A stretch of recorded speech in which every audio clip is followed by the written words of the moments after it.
The rest of the Plants Part 3 notes are going to be on long distance transport. Before we get started on that, we will review the properties of water that we learned in BioH. There were many properties of water, and most of them come back to the fact that water is polar. Remember, since water is polar, that means that when these hydrogen atoms bond to this oxygen atom, the covalent bond that is between them is a polar covalent bond. It means that the electrons are not sharing time between the hydrogens and the oxygens equally. Oxygen is more electronegative on the periodic table, so there's a stronger pull of the electrons towards the oxygen atom compared to the hydrogen atom. This gives the oxygen a partially negative charge and gives each hydrogen atom a partially positive charge. Therefore, water is considered a dipolar molecule. It has a positive and negative pull. This allows for water to attract to other oppositely charged atoms and create hydrogen bonds. We talked about two different types of interactions with hydrogen bonds that water can form. Water can form hydrogen bonds with other water molecules if a hydrogen of one water molecule hydrogen bonds to an oxygen of an adjacent water molecule, and that is called cohesion. Water to water, cohesion has occurred. Adhesion is when water attracts or hydrogen bonds to something else that also has charge. So this could be to glassware, for example, because glassware has charge. That's what gives you that meniscus. It could be to a sugar molecule or an ionic compound because those types of compounds have charge. So water hydrogen bonding to something else is called adhesion. Both cohesion and adhesion are important in the upward movement of water in plants.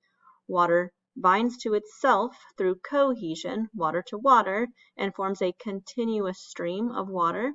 Water also adheres or forms hydrogen bonds to the cell walls of the xylem vessels through adhesion because the cell walls are made up of cellulose, which is a sugar.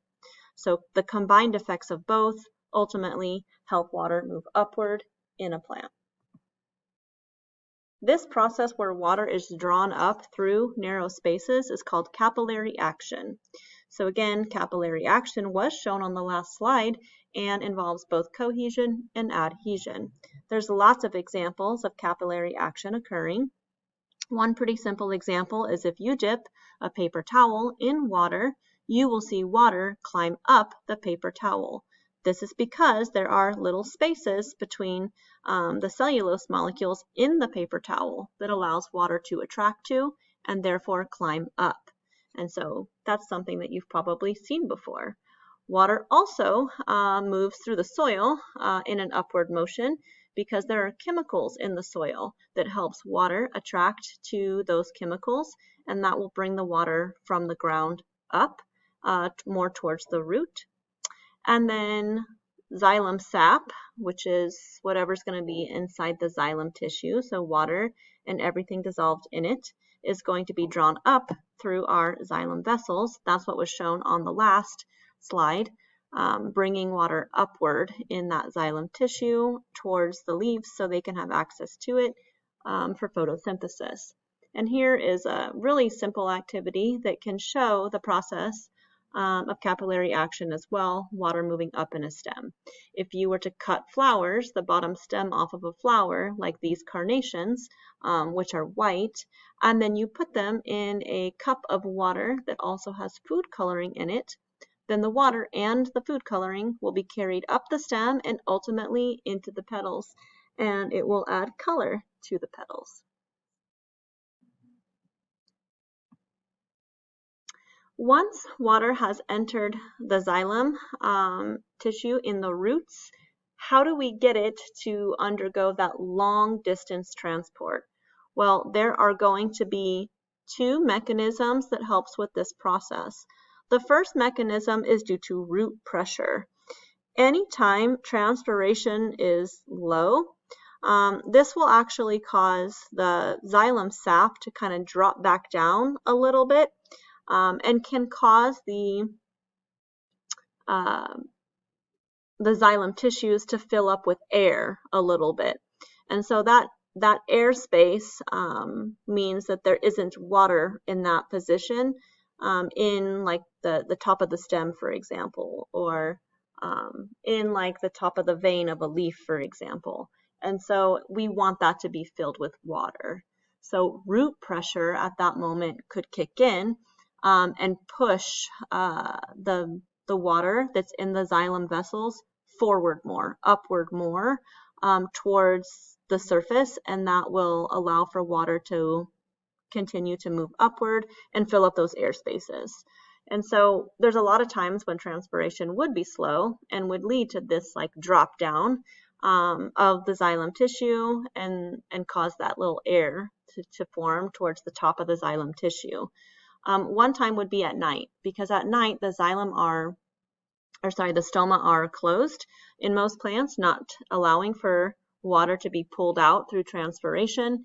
And so if we don't have that like pulling of water out the leaf, which we're going to talk about more in a minute, then it would cause that the sap to like drop back down a little bit, and then root pressure can force the water back up and fill up the xylem tissue with water. I'll show you a picture of what this might look like in the morning on a plant on the next slide. And then on humid days, plants will transpire less, so less water is being pulled out of the plant. And so in order to get more water to move up the plant, because transpiration is slow, then root pressure can help make sure water keeps moving up the plant. And then during winter, when plants lose their leaves, they're really not pushing water through the plant anymore. And so during that time, or at least not due to transpiration, during that time, the xylem sap may fill with air and root pressure can kick in, push the water back up, and ultimately get ready for spring when the leaves come. That way the water level's already high in the xylem tissue, ready for transpiration to keep occurring once the leaves form. But how the process actually happens, like how root pressure leads to water going into the xylem tissue, is because if you look in this picture right here, which is in the new textbook, you can see pumps are located in these endodermal cells. And what they will do is they will pump ions from the endoderm, so we're in like the root tissue, from the endoderm into the xylem vessels. And so once we get into the xylem vessels with the ions, water will follow by osmosis, right? So therefore, we will move water into the xylem by osmosis, and that causes pressure to build up inside these vessels. And that positive pressure is going to help to move the water in an upward motion. And this is showing that, right? So we have water entering the root hair, and then ultimately we are going to use root pressure to help push this water up. So that's one of the mechanisms that gets water to move in that upward motion, counteracting gravity. Here shows you, like in the morning, for example, and this picture shows it too, you might see little droplets of water, towards the surface of the leaf right here on the outer edge. This is because the veins at night have a little bit of drop down of that xylem sap, and the root pressure is going to kick in then and push the water back towards the surface of the veins. And then you're going to see a little bit of water that forms around the edge like this. That's the water coming out of the veins from the root pressure, because the stoma are closed at night. Oops, going back, skipped a slide. Okay, so that's one mechanism, but the other mechanism, which is really the main mechanism that moves the xylem sap, is going to be due to the mechanism called transpiration, cohesion, tension. And so all of these terms are important in this process. Transpiration is the evaporative loss of water from the stoma, and this actually leads to negative pressure, because as each water molecule is being drawn out of the leaf, for example, it tugs on the next one and pulls the next one out. And this creates a negative pressure pocket right there at the surface of the leaf, which is like drawing the water out. So that's the transpiration part. Cohesion comes from our continuous stream of water, right? Water bonds to another one, bonds to another one, bonds to another one through hydrogen bond. And notice they're all connected together. It's continuous. There's no breaks. That's due to cohesion. And then tension is going to be that negative pressure. So negative pressure is going to help to pull the water from the xylem tissue. So you can see we have our air spaces right here and our spongy parenchyma layer. And so we're going to see our water evaporate out into this layer right here, the air spaces, and then eventually out the stoma. You can see it being drawn out the stoma right here. And that is due to this negative pressure that's building up right here. And the xylem structure, remember, are strong. Xylem is fortified with lignin. So because of that lignin that helps to strengthen it, it can withstand the negative pressure from this tension, this pulling of water out of the actual leaf itself. So think of this as kind of like a vacuum. A vacuum works by using negative pressure, or like sucking up a straw. That also is negative pressure. Negative pressure is going to be like a pull to draw the water up. And so again, this is called transpiration pull. Each water molecule, as it evaporates out and the hydrogen bond is broken between its previous water molecule, pulls the next one out due to cohesion, right? So they are connected together, and we're going to break those bonds, and they'll keep pulling on each other, pulling the next one out. That's called transpiration pull. A pull leads to negative pressure. So when we look at this picture right here, it does show water entering the roots. So that's done by osmosis, right? And then root pressure is going to help to push the water up. Ultimately, cohesion and adhesion in the xylem tissue, is also going to help to pull the water up along with transpiration out of the leaf. That's where we get our negative pressure, pulling it up. But if water is leaving the leaf, then where is water potential expected to be the lowest? Outside the leaf or inside the leaf? Please pause the video, think about this, and then you can replay it. So hopefully you came up with the fact that water moves from the area of higher water potential to the area of lower water potential. So if water is leaving the leaf, it would mean that water potential is the lowest outside the leaf, right? So it's higher inside the leaf. Outside the leaf, it would be lower, and therefore water moves out of the leaf. This is just another picture showing all those things zoomed in, right? Water uptaken from the soil. So we first actively transport ions in, then water follows by osmosis. We have our lateral transport that ultimately is going to get us into our stele, our xylem tissue, and then cohesion, adhesion, transpiration pull, pulls the water out of the stoma along with the root pressure. I cannot stress enough how important this continuous stream of water actually is. The bonds between the water molecules being unbroken is what allows for this process to keep happening. If you ever got a break in this continuous stream of water, which is rare, but it does happen, if you ever had a break, then anything after that break cannot be pulled up. You will lose the ability to pull up those water molecules. And so if there was an air pocket, like an air bubble that happened to form, that would be a break in the continuous water stream. Anything above the break cannot be pulled out because of transpiration. And so when you might actually see something like this happen is when plants do not survive a winter. Some plants may form these little air pockets. They get a break in their xylem tissue between the water molecules. And so if you get that bubble, then when the water thaws and transpiration starts to kick back in again when the weather is warmer, then nothing can be pulled up after the break. And so if this happens in several parts of the plant, then it's not going to survive that and it will likely die.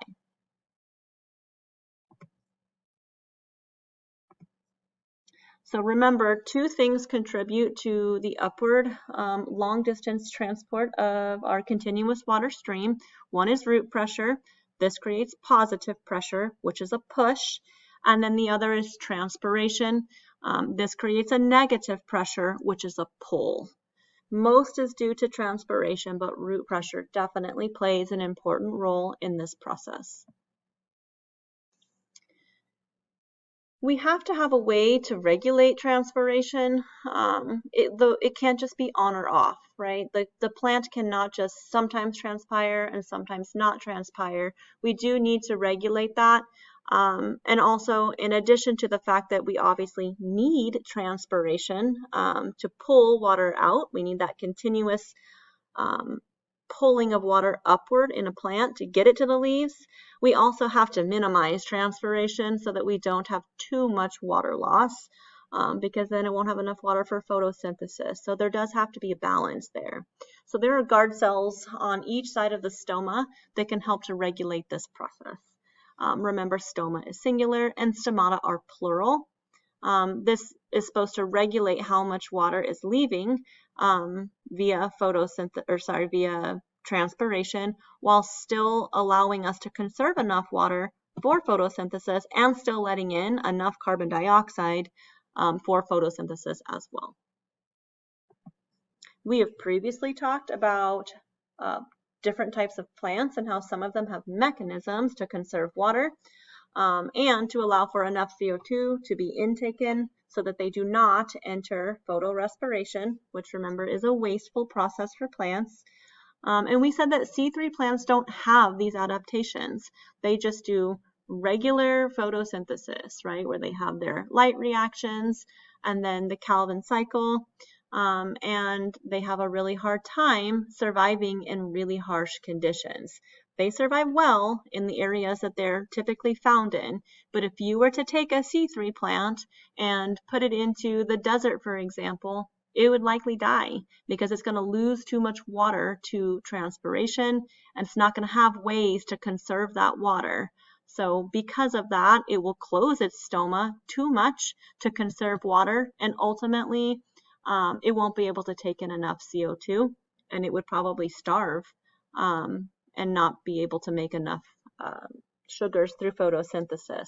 We said that both C4 and CAM plants do have mechanisms to help them not only conserve water, but to prevent photorespiration.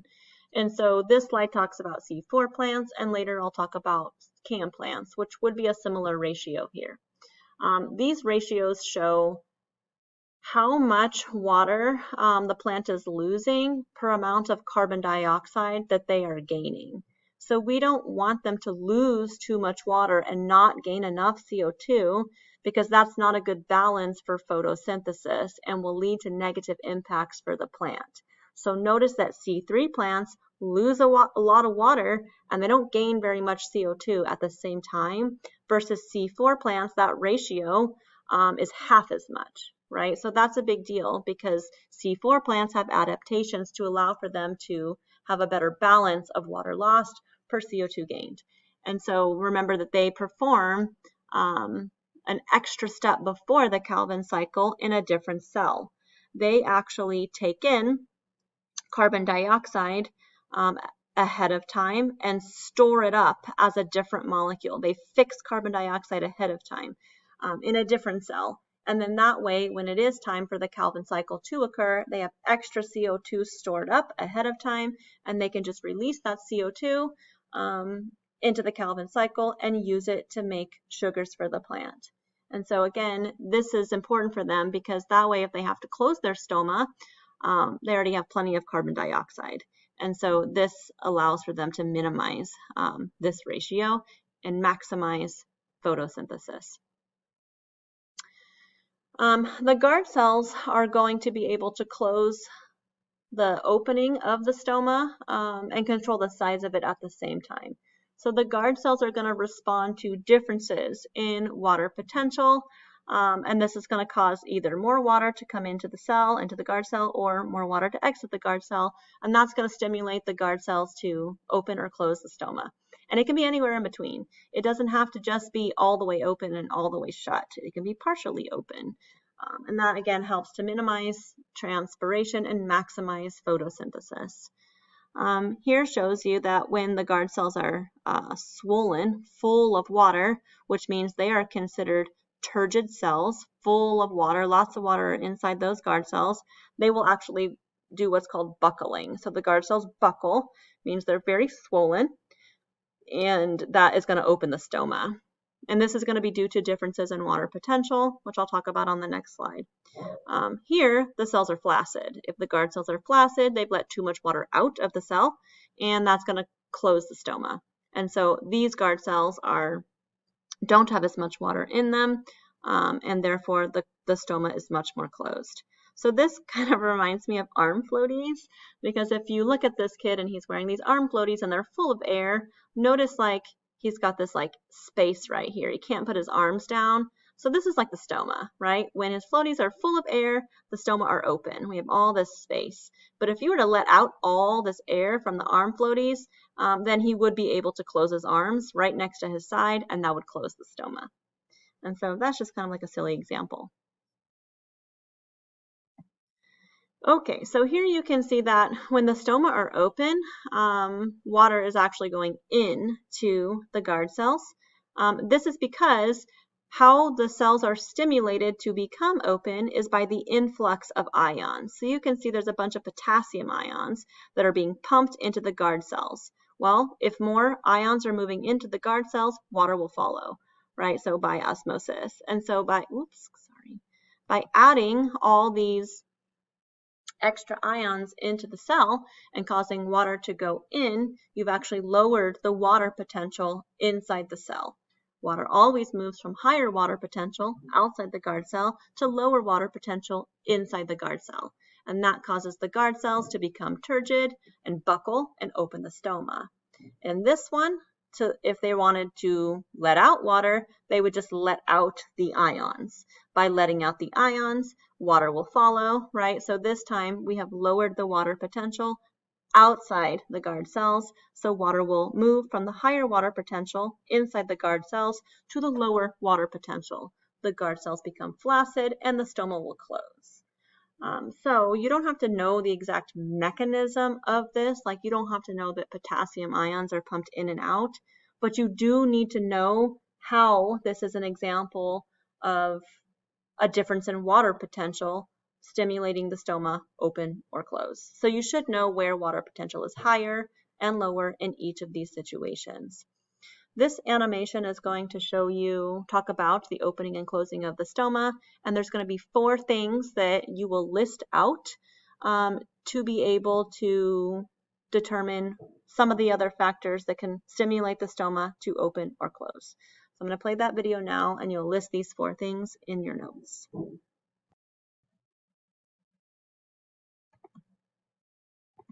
Structure and working of stomata. In plants, most photosynthesis takes place in the leaf. Let us observe a leaf section to understand the location of stomata.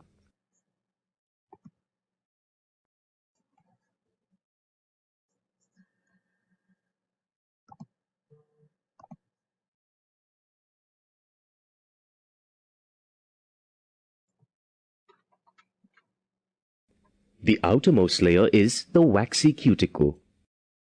Under the upper epidermal layer is a layer of palisade cells containing the chloroplasts.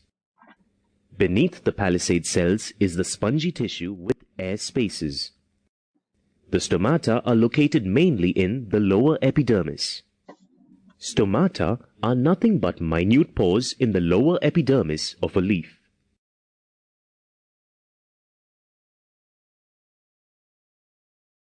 Let us now observe a single stoma closely. The 2 bean-shaped cells enclosing the stoma are the specialized guard cells. The guard cells have a number of chloroplasts present in them. Observe that guard cells have a thin outer wall and a thick inner wall. The guard cells play a vital role by regulating the opening and closing of stoma. They control the exchange of gases between the leaf and the atmosphere.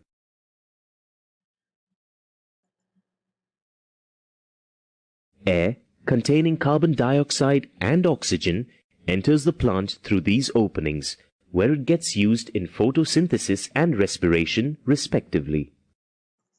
During the day, the stomatal pores are open, and gaseous carbon dioxide enters the leaves. Waste oxygen produced by photosynthesis in the cells of the leaf interior exits through these same openings. Also, water vapor is released into the atmosphere through these pores in a process called transpiration.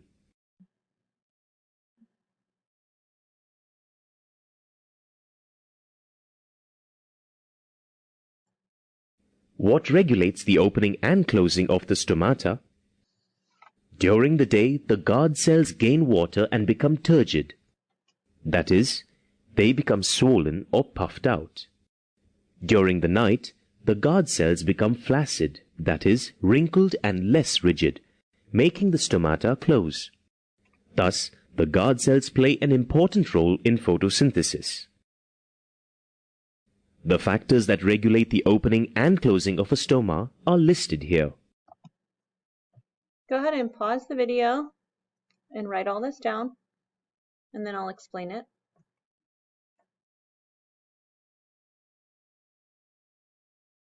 Okay, so hopefully you wrote these 4 things down, and I'll quickly go through them and then we can watch the rest of the video. But the first is biological rhythm. And just like you have a circadian rhythm that tells you when you should, wake up in the morning or when you start to get sleepy at night, it's always around the same time each day. Plants have a biological rhythm too. And so they're on this 24-hour clock that should stimulate their stoma to open at approximately the same time every day. So for example, if you took a cam plant, which is supposed to keep their stoma closed all day and open them at night, but you kept them in darkness, for 24 hours a day for, a week, for example, their stoma would still open at the same time every day, even though they don't have light there. They're on a biological rhythm. Light intensity also can stimulate the stoma to open. There are proteins in the membrane, photoreceptors, that are able to receive light, and once they receive light, it leads to a shape change, and that shape change can trigger the events that cause the stoma to be stimulated open, and different intensity would lead to different amounts of the stoma being opened. For concentration of carbon dioxides, anytime that CO2 concentration is low, that is going to stimulate the stoma to open because they need to have CO2 for photosynthesis, and high levels of carbon dioxide concentration would stimulate them to close since they have plenty of CO2. And then also not having enough water can lead to them stimulating their stoma to close in order to conserve water. So let's watch the rest of the video next. Biological rhythm. Stomata continue to open and close on an approximately 24-hour clock even when switched to continuous light. Intensity of light. Light causes stomata to open. The minimum light level for opening of stomata in most plants is 1 by 1000 to 1 by 30 of full sunlight, just enough to cause some net photosynthesis. Concentration of carbon dioxide. Low concentrations of carbon dioxide cause stomata to open. High carbon dioxide content causes stomata to close. If carbon dioxide-free air is blown across in darkness, stomata open. Water balance or humidity.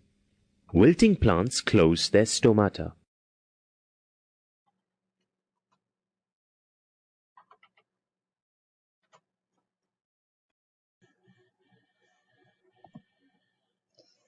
Okay, next we are going to be talking about plants that have specific adaptations to environmental conditions that would be necessary for them to be able to survive in these extreme conditions. Much of them are going to be due to water issues. And so we have a cactus here, and remember that cacti have lots of adaptations that allow for them to be uniquely adapted to these really dry and hot conditions like in a desert. Cacti have reduced leaves. Their spines, all these little spines right here, those are actually their leaves. So they're like a modified leaf. And so because of that, they don't have the same function as a typical leaf. They don't photosynthesize with their spines. And so because of that, they don't lose water through their leaves either. So it helps to minimize transpiration.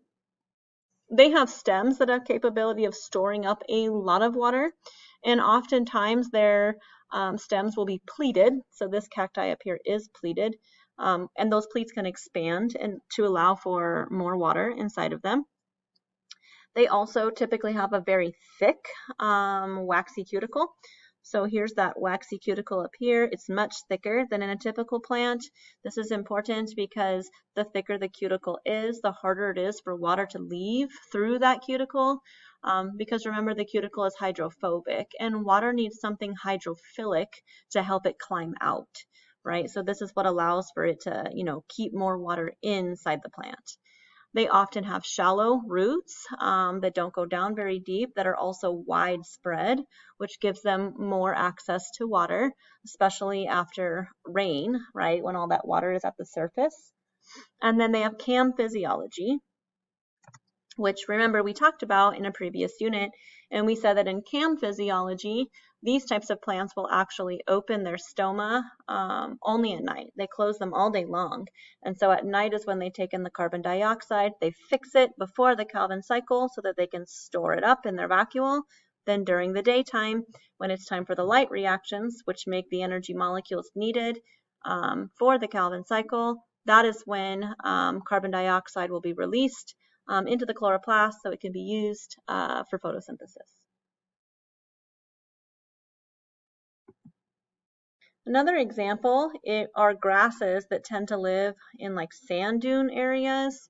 And one example of a grass like this is marram grass. We have grasses like this near our beaches all the time.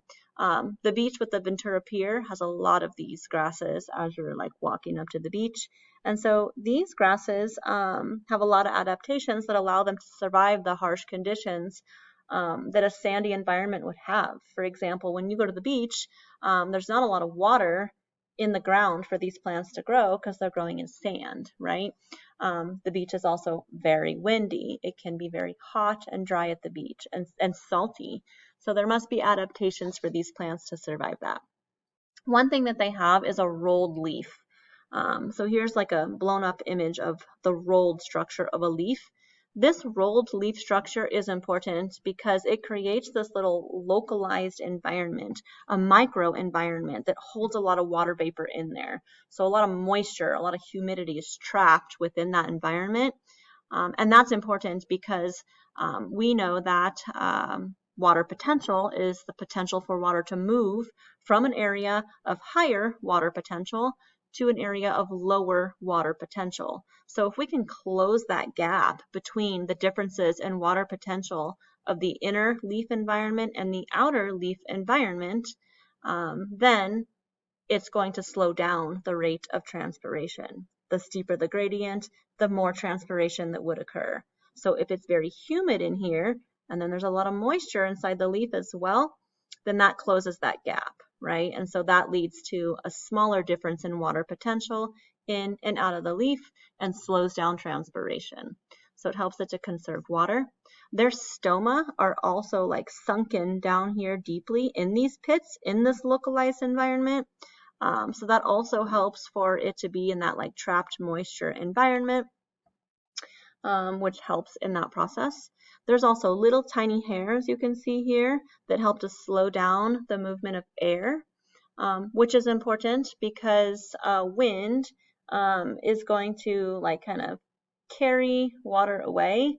And so if we wanted to be able to keep this environment moist, then these little hairs kind of help to like move the water away and keep the water inside the plant. So it's going to stop that air movement from like affecting that little micro environment.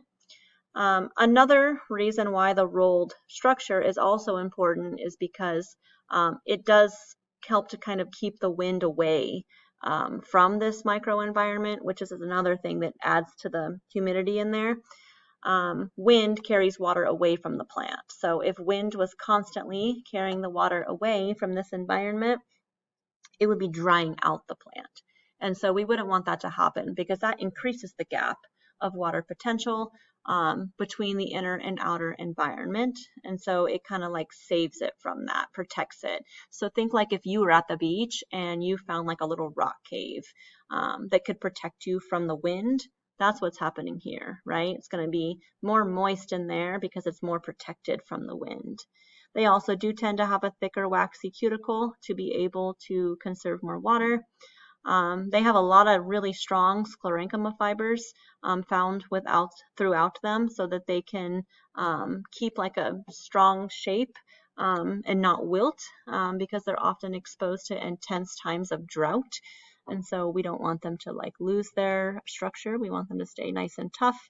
They can store extra carbohydrates inside of their root cells or inside of their leaf cells, and this allows for more water to want to follow inside of those cells due to osmosis.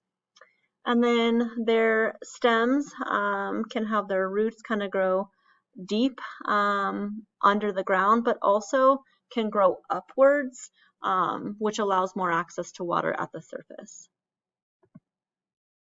Here's just another picture, rolled leaf, and then here it's zoomed in and you can see the little hairs. You can see like the sunken stomata, for example. Oh, that's actually a vascular bundle. The stoma would be sunken like down here. I guess it's not shown on this picture. Again, this picture just shows you all the structures of the leaf, but you can see like here shows you like stoma or like sunken down deep within these little pits. The last set of organisms that we're going to talk about that do have adaptations to survive these environments, and by the way, all of these examples are specific IB examples, so you do need to know them, are the mangrove trees. So these are typically found in swamps, mangrove swamps, and they do need to be able to survive really harsh conditions. There's often a lot of aerobic conditions because of all the water. It's very waterlogged there, and it can be very salty in these environments as well. So mangrove trees have structures that help them to remove salt that has built up inside the leaf. They have specialized glands that can like push the salt out. In addition to that, their roots are coated in suberin, which is kind of like a waxy sort of coating that actually makes their root cells less permeable to salt, and this helps to keep more of the salt out of their root cells. They also have other adaptations within their roots. Many of their roots grow close to the surface, which gives them more access to oxygen. But in addition to that, they have these specialized roots that are called aerial roots that actually grow vertically out of the ground. And this gives them direct access to oxygen in the air. Remember, roots have to be able to do a lot of cellular respiration, and so they need a constant supply of oxygen. And like I said before, it tends to be very waterlogged in these areas, which does favor anaerobic conditions. So they have to have adaptations to be able to have more access to oxygen. Other adaptations of their root system is they often grow in arches like shown here, which provides them more stability because they are growing in mud most of the time. They do tend to have really big seeds that are more buoyant, which lets them float. And so also notice that their seeds start to germinate while still growing on the tree. That doesn't happen in most plants. Most plants have germination take place in the ground, but these are able to germinate early. And because the seed is big and buoyant, which means it can float, when it drops down, it will be carried in this water and it will cause the seeds to be dispersed to other locations where they can anchor and grow, right? So it helps to disperse the seeds as well. They do tend to have underground stems, which lead to even more access to water, and they can grow deep into the ground. And then just like marram grass can, they can also store up carbohydrates in their root and their leaf cells, which increases the osmotic potential, which remember allows for more water to move in. Water's going to follow that solute and move into those cells. The last thing we're going to talk about in these notes are a device that can be used to measure transpiration. And this device is called a potometer. There are many different versions of potometers.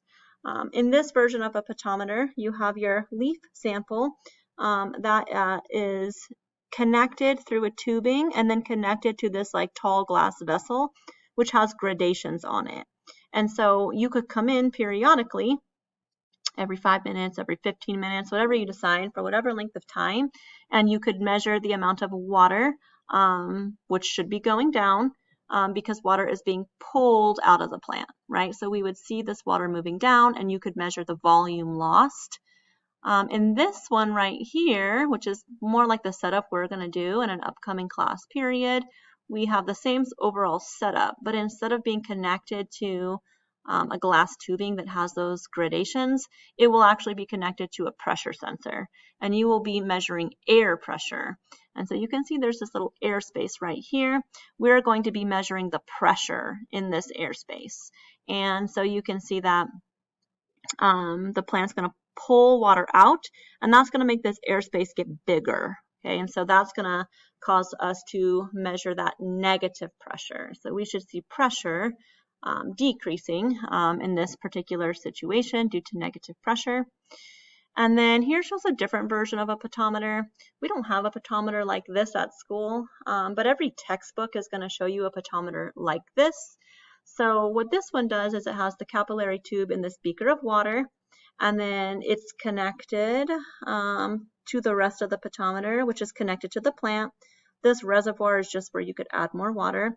But as the plant is pulling water out of this plant by transpiration, we're going to expect this air bubble to move. And so there's going to be increments of measurement that allow you to measure how far over that air bubble will move. Do you expect this air bubble to be moving to the left or to the right? I would pause it and think about that. Hopefully you said the air bubble is going to move to the left because water is being pulled out the plant by transpiration. That's going to move it left. And again, you can measure it using the increments there.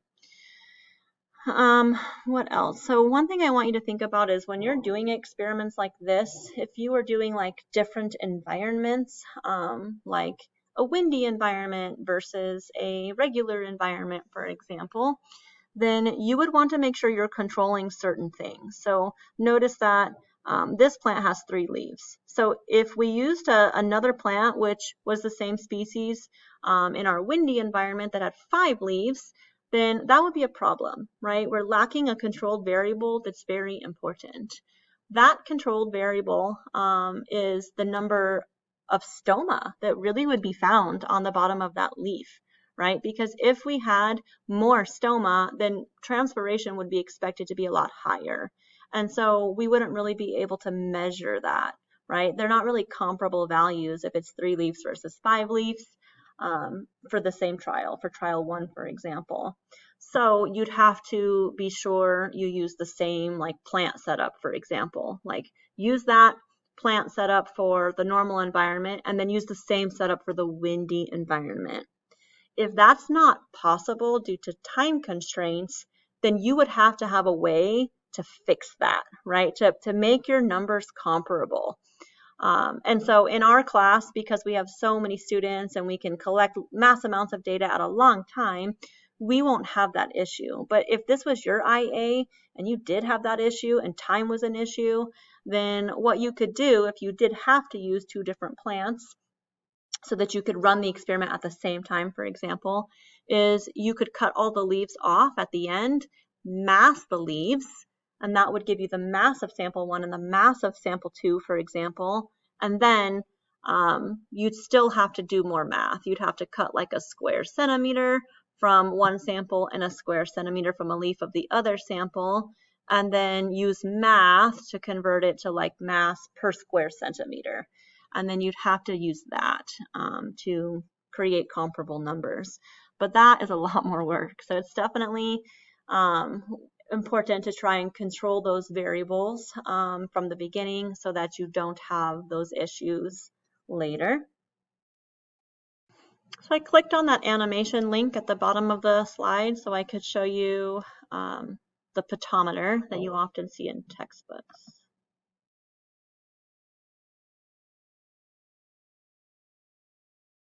So you can see they're collecting, data, and you're watching that bubble move, right, as transpiration is being pulled out of the leaf, right? So again, they're just collecting data in increments of time for the amount of water, and this is going to be in milliliters, that's being moved out the plant. And that's all I really wanted to show you. So that's the end of the part 3 notes. You can please reach out if you have any questions.